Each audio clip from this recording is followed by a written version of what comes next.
Oh, well, as you guys know, I moved up to Sullivan University to go to college. Well, no. Okay, I moved up to Kentucky to go to Sullivan University to go to college. And I did that to please my parents, to make them proud of me. Then I met the wrong crowd, got into drugs, got way out there, started stealing, was not a good person at all. Anyway, on the 27th of May, I came home from work. I was smoking a crap load of weed and did pills and stuff up there. So I come home, I smoked a blunt, and then I exit my bedroom, and all of a sudden I see my 5 friends in there. It was like they were speaking telepathically to me, like the Lord was trying to show me the evil in them, because it was just freaking me out. They didn't know what was going on. I was feeling very uncomfortable. I was like, well, I got dressed. I was getting ready to go to a party, and then I come out with a shirt. It looks like we're dressed up for church, and they just start laughing at me, saying, "You can't wear that to the party." And then all of a sudden, that just sent a trigger into my mind. I was like, "What in the world's going on? I don't like that. They can't. They are not the boss of me. Why are they telling me I cannot wear what I want to wear?" So after that, it was like I was just seeing. What I was seeing in them, was not liking. So I went back into my room, and then my friend Jordan, one of the guys I was living with, his girlfriend left a Bible over there. I didn't have to read a Bible. I was a million miles away from God. I wasn't thinking about reading a Bible. All right, well, I go back there, and the only verse pops in my head was Psalms 23. The Lord is my shepherd, I shall not want. And all of a sudden, my friend Jordan walks in, opens the door. As soon as I kneeled down beside my bed and opened the Bible, and I looked up at him, he said he just seen the color in my eyes just disappear, and I went solid black. And then it was just like a spiritual battle from there on. I was possessed the whole time, but until I grabbed that Bible, Satan's like, "Oh no, you're not taking, no, Lord, you're not taking him." And then I took off running out the house, and they went chasing after me because they said I was speaking all this weird stuff, and it was freaking them out. They were chasing me down the street, and all of a sudden I was starting to toy with them. I would take off running at a full sprint.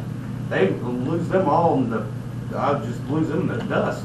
And all of a sudden they'd just start coming, and then I'd stop, wait for them to catch up, and I'd be, "Yeah, I'll go home." And I was gone again. They said every time I did that, I was not out of breath or anything. And I'm a smoker. I can't do that. And then they're freaking out. They're panting, and I'm like, then I start reading Psalms 23 to them a couple times, and they're like, "Yeah, we believe in God. What do? Just come back home." At the time, I thought I was dead. I thought the Lord was showing me I died, and if I laid in my bed back at the house, I was going to hell. So I was freaked out about that. So I just took off running. I told them I was going to a church because I needed help. I needed to find the Lord. And then I started telling them, I might just run to Tennessee. And I just took off running. They're freaking out. They didn't know what was going on. They're trying to chase me. They were trying to catch up to me. And all of a sudden, I just take off running 2 miles flat at a full sprint. They could not catch up with me. They were just bizarre. There's like a supernatural experience. They're just like, how is he running that fast when they're more athletic than I am?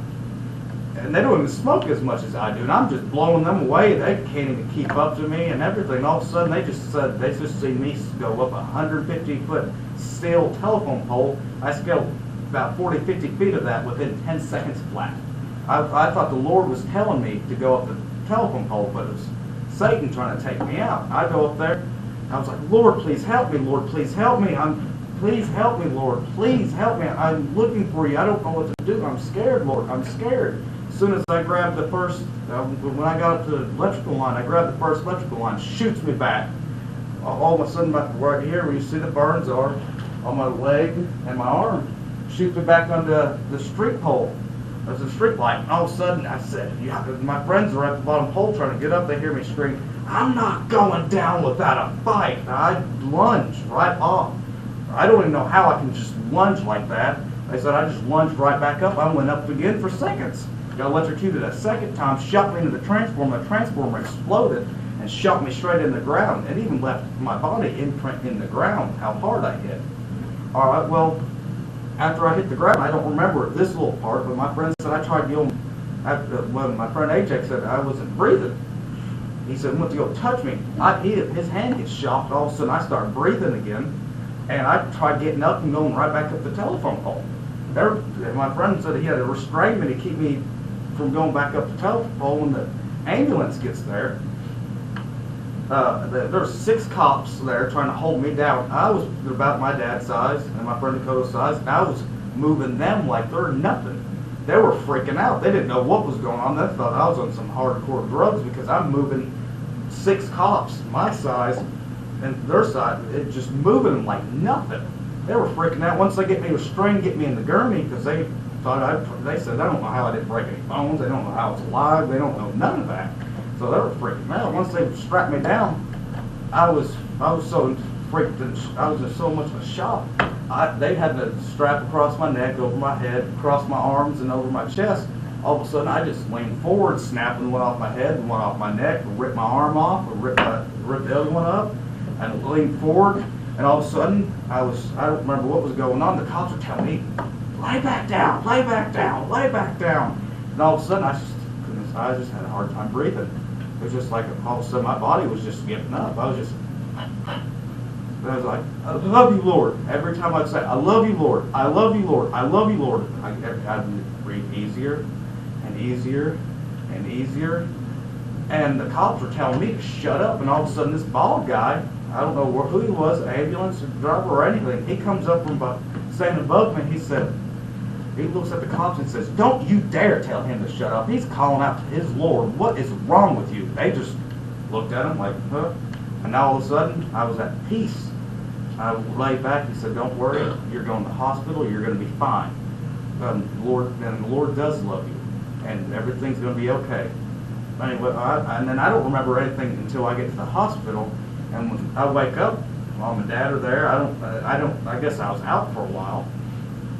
And all of a sudden, they come back with a toxicology report. They tell them there's nothing in my system. There's no drugs. The doctor said, well, you said you smoked weed, right? And I was like, yeah. He said, well, you must have smoked some weed laced with roach spray. He said, it's a hallucinogenic that cause you to go crazy and just go out of your mind. And I just was like, yeah, right. You deal with basic weed, it's nothing. Yeah, and then all of a sudden, after all that is said and done, here comes a psychiatrist coming in to see me saying I have severe mental issues just because I said I believe in God. And all of a sudden, after that, prior to that, before that, the doctors were telling me that I'm going to have to get skin grafts all down my leg. They said they don't know how. They're freaked out about just me not breaking no bones and surviving 3 electrical shocks. That's 40,000 volts. That's 120,000 volts that went to my body.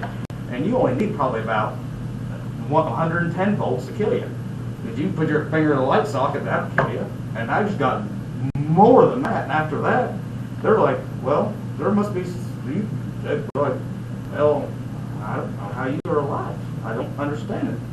I said, well, God, and they're just, and they went on about their business. And then the next day, they come look at my foot because it was burned all the way. You can see the bones in my foot and everything. And they just looked and they're like, well, you're supposed to get a skin graft, but it don't look like you have to have one now. I don't know how your foot's healed up. And the 3rd-degree burns, that don't happen. Your foot's not supposed to heal up. That's what the skin graft's for. And I was just smiling and nodding. This whole arm was burned all the way up to here. Within 3 days, this was all to where this is at right now, but a little pinker. And they were like, oh, you're healing real fast. They told me I was supposed to be in the hospital bedridden for another week and a half. I was only in there 5 days, and they were sending me home because they said, well, all your vitals are fine. You're proven great. And then after that, I get back to my house. I'll get back to the apartment I was at. My friends, my so-called friends, after my whole experience with smoking weed, they make me smoke weed. They blow shotguns in my face. I'm smothered, so I was like, well, I'm getting this blow in my face. I might as well smoke it because I'm in a wheelchair, 3rd story up. I can't get down. I can't escape because I couldn't walk on my leg at the time. So I just smoked, and all of a sudden I started getting that feeling again. I was just looking at them. They were all freaking me out. I said, well, I'm buttered. I'm going to sleep. And then I called text my parents and said, please come pick me up. And then they took me home, and on my way home on June 1st, gave my heart to the Lord, living since. I shouldn't even be here. Praise the Lord.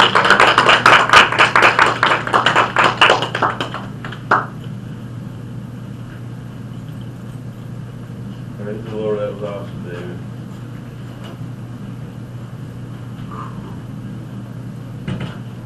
Like happens for a reason.